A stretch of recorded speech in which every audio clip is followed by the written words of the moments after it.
பார்த்துட்டு ஆப்ரேஷன் பண்ண அப்படியே வலிக்குப்பா நான் சொன்னேன். அக்கா எனக்கு கால் வலிக்க கையை பிடிச்சிட்டு அக்கா எனக்கு வலிக்குது அக்கா படிச்சுன்னு வலிக்குது அப்படின்னு சொன்னான். எதுக்குப்பா வலிக்குது நான் சொன்னேன் அக்கா வலிக்குன்னு சொல்கிறேன். அப்படிதான் வலிக்கும் காடியில் துணி அப்படி சாமி ஒத்தனை கொடுங்கம்மா அப்படியே வலிக்கும் அப்படின்னு சொன்னான். நான் எங்கள் பெரியம்மா அமுக்கி விட்டேன் காலை ஒன்று அதுக்குன்னு சொல்ல ரத்தம் போவே இல்லை. எங்கள் அம்மா ரத்தத்தை அம்பிக்காட்டி பார்த்தாங்க, ரத்தம் இறங்கவே இல்லை. எதுக்கு ரத்தம் இறங்காமல் சொன்னதுக்கு அப்படி நான் கையாப்பெல்லாம் இறங்கும் அப்படின்னு சொன்னாங்க. அப்பயே சொன்னது 1 மணிக்கு நாங்கள் எங்கள் காரை தூக்கிட்டு வந்து போனாங்க.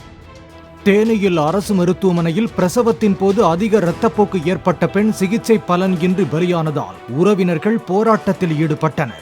2வது பிரசவத்திற்காக பெரியகுளம் அரசு மருத்துவமனையில் அனுமதிக்கப்பட்ட ஜெயப்பிரியாவுக்கு கடந்த 21ஆம் தேதி ஆண் குழந்தை பிறந்தது. பிரசவத்திற்கு பின்னர் அவருக்கு கருத்தடை சிகிச்சை மேற்கொள்ளப்பட்டது.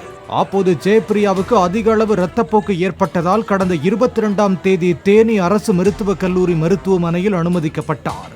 அங்கு சிகிச்சை பலன் இன்றி அவர் உயிரிழந்ததால் பெற்றோர் மற்றும் உறவினர்கள் நீதி கேட்டு சாலை மறியல் போராட்டத்தில் ஈடுபட்டனர்.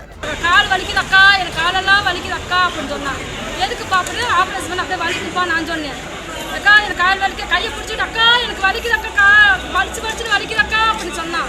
எதுக்குப்பா வலிக்குது நான் சொன்னேன் அக்கா வலிக்குன்னு சொல்கிறேன். அப்படிதான் வலிக்கும் காடியில் துணி அப்படி சாமி ஒத்தனை கொடுங்கம்மா அப்படியே வலிக்கும் அப்படின்னு சொன்னான். நான் எங்கள் பெரியம்மா அமுக்கி விட்டேன் காலை ஒன்று அதுக்குன்னு சொல்ல ரத்தம் போவே இல்லை. எங்கள் அம்மா ரத்தத்தை அம்பிக்காட்டி பார்த்தாங்க, ரத்தம் இறங்கவே இல்லை. எதுக்கு ரத்தம் இறங்காமல் சொன்னதுக்கு அப்படி நான் கையாப்பெல்லாம் இறங்கும் அப்படின்னு சொன்னாங்க. அப்பயே சொன்னது 1 மணிக்கு நாங்கள்